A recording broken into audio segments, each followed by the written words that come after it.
Hello guys. मेरा नाम है सुनील यशवा। आज हम लोग बात करते हैं जीपी रेटिंग के बारे में। बहुत सारे कैंडिडेट्स के डाउट्स रहते हैं कि सर जीपी रेटिंग करना है मुझे, कहाँ से करें, एग्ज़ाम कब होंगे, उसके एंट्रेंस कब होंगे,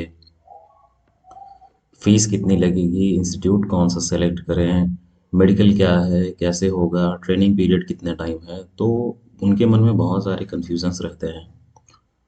आज मैं उन लोगों के बारे में जो है बात करने वाला हूँ, जीपी रेटिंग के बारे में। तो मैं आपको बता दूं कि जो कैंडिडेट्स ऑनेस्टली शिपिंग में आना चाहते हैं और जिनको लगता है कि शिपिंग में रहकर मैं अपना करियर इन्हांस कर सकता हूँ, अपना करियर को जो है आगे बढ़ा सकता हूँ, आगे ले जा सकता हूँ, वो ही जो है वो कैंडिडेट्स ही जो है शिपिंग में आए।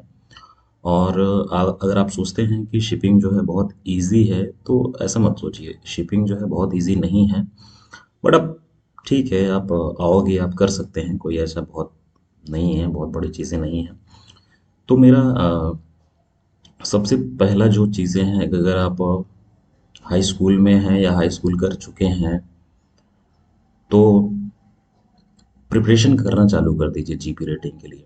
बहुत सारे इंस्टीट्यूट्स हैं, अलग अलग इंस्टीट्यूट्स हैं जो जीपी रेटिंग ट्रेनिंग देते हैं, बट उनमें से कुछ ही इंस्टीट्यूट्स हैं, या कहें कि आप 3 ही इंस्टीट्यूट्स हैं, 4 ही इंस्टीट्यूट्स हैं जो आपको प्लेसमेंट प्रोवाइड करते हैं। तो मैं तो यही रिकमेंड करूँगा कि आप जो है किसी ऐसे इंस्टीट्यूट से जीपी रेटिंग का ट्रेनिंग लें जहाँ से आपको प्लेसमेंट जो है, चांसेस वो 100% श्योर हो कि मुझे यहाँ से प्लेसमेंट मिल जाएगा।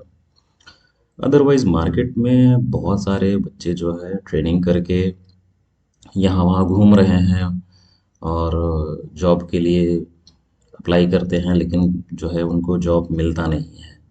तो मैं तो यही बोलूँगा कि आप जो है ऐसे इंस्टीट्यूट से करो कि जहाँ पे आपके प्लेसमेंट जो है ना वो 100% श्योर हो।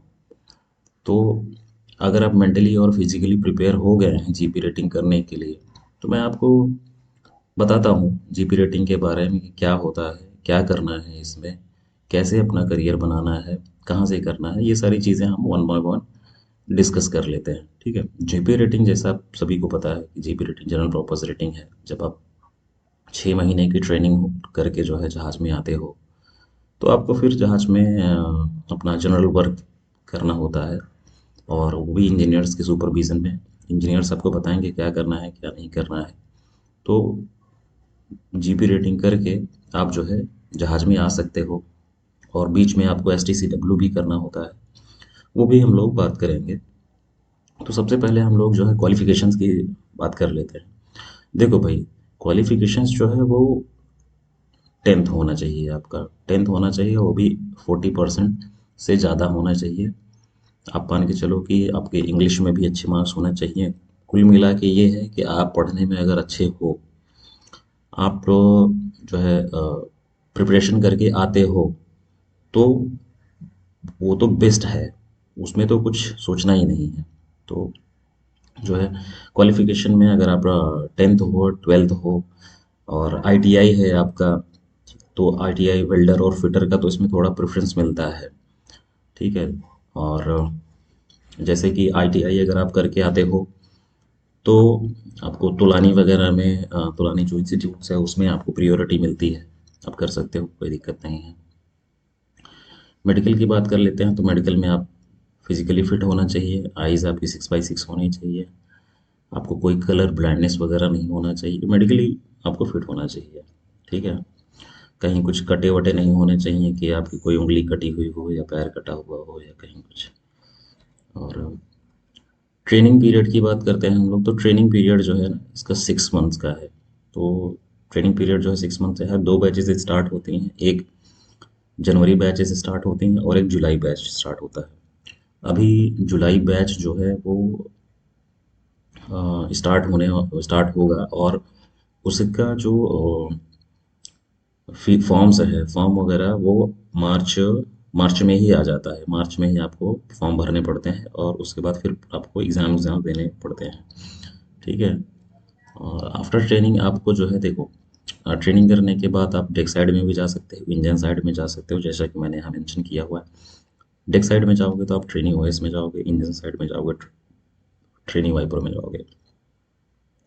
और फिटर में भी आप जा सकते हो, जो आईटीआई करके बंदे आते हैं वो फिटर बन सकते हैं। फिटर भी एक बढ़िया जॉब है शिपिंग में।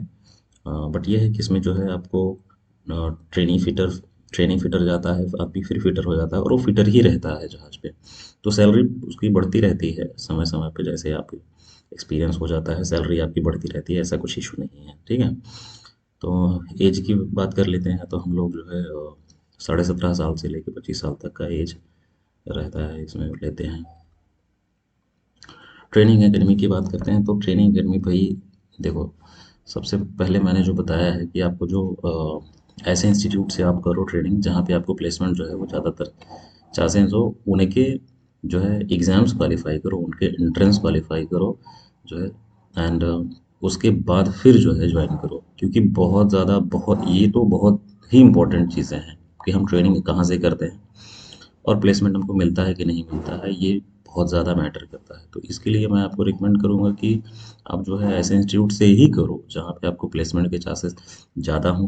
क्योंकि पैसा जो है इतना खर्च करके आप आओगे, अपने माँ बाप का पैसा, और फिर पता चला कि जो है हमको प्लेसमेंट नहीं मिल रहा है, मार्केट में आप भटक रहे हो, यहाँ वहाँ कंपनीज विजिट कर रहे हो, कोई आपको इंटरटेन नहीं कर रहा है, तो ये सब बहुत बहुत ज़्यादा प्रॉब्लम हो जाती है।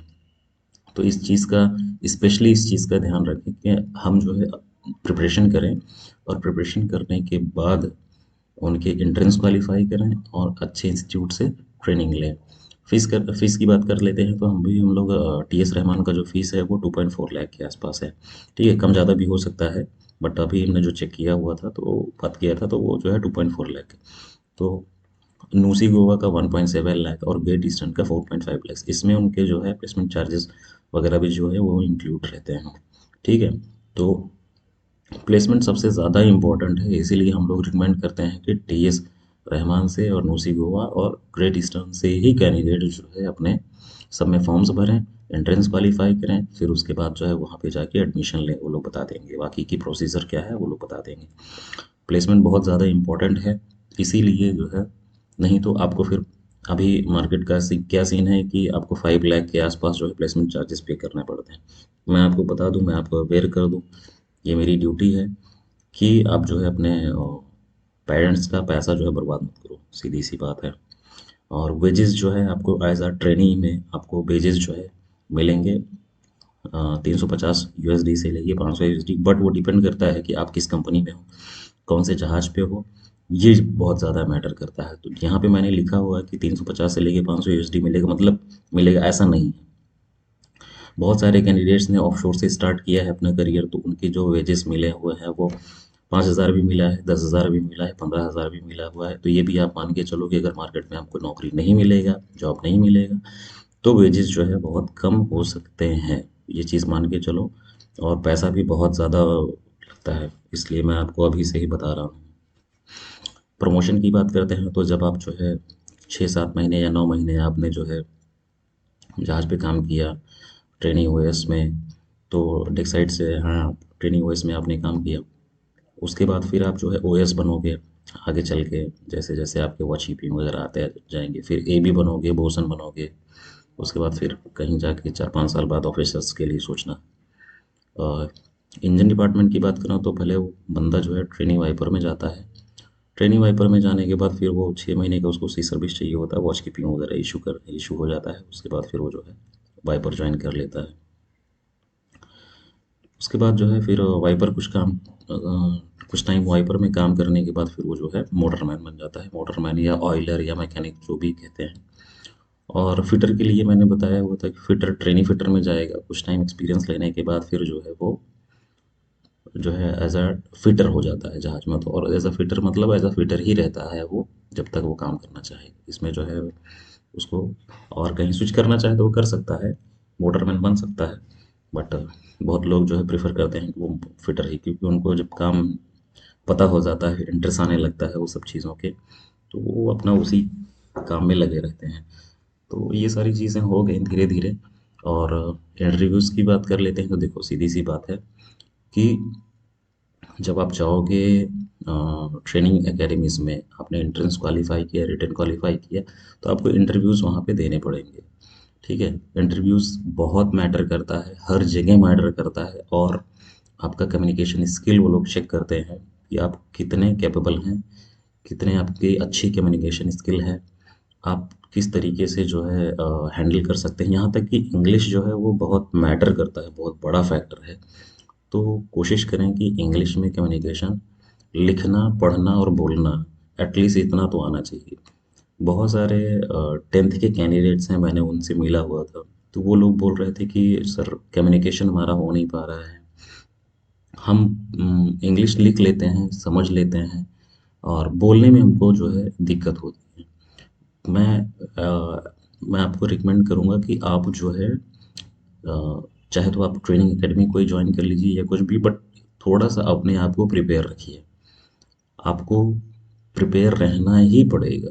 इसलिए मैं आपको बोलूँगा कि आप जो है इंटरव्यूज़ वगैरह के लिए प्रिपेयर कर लें अपने आप को, एटलीस्ट कुछ ऐसे क्वेश्चंस कि आप शिपिंग में क्यों आना चाहते हैं, आप जीपी रेटिंग क्यों करना चाहते हैं, आपने हमारे ही इंस्टीट्यूट से क्यों जीपी रेटिंग करना चाहते हैं, या हमारी ही कंपनी क्यों ज्वाइन करना चाहते हैं। तो ऐसा बहुत सारे क्वेश्चंस जो है वो आते हैं। आप अपने आप को इस काबिल समझते हैं कि नहीं समझते हैं, क्या है कैसे, मतलब बहुत सारी क्वेश्चंस आते हैं। तो मैं आपको यही सब चीज़ें बोलूँगा, और आप इस चीज़ को ध्यान में रखेंगे हमेशा कि मुझे जो है अपने ड्रेसिंग सेंस को भी मेंटेन रखना है।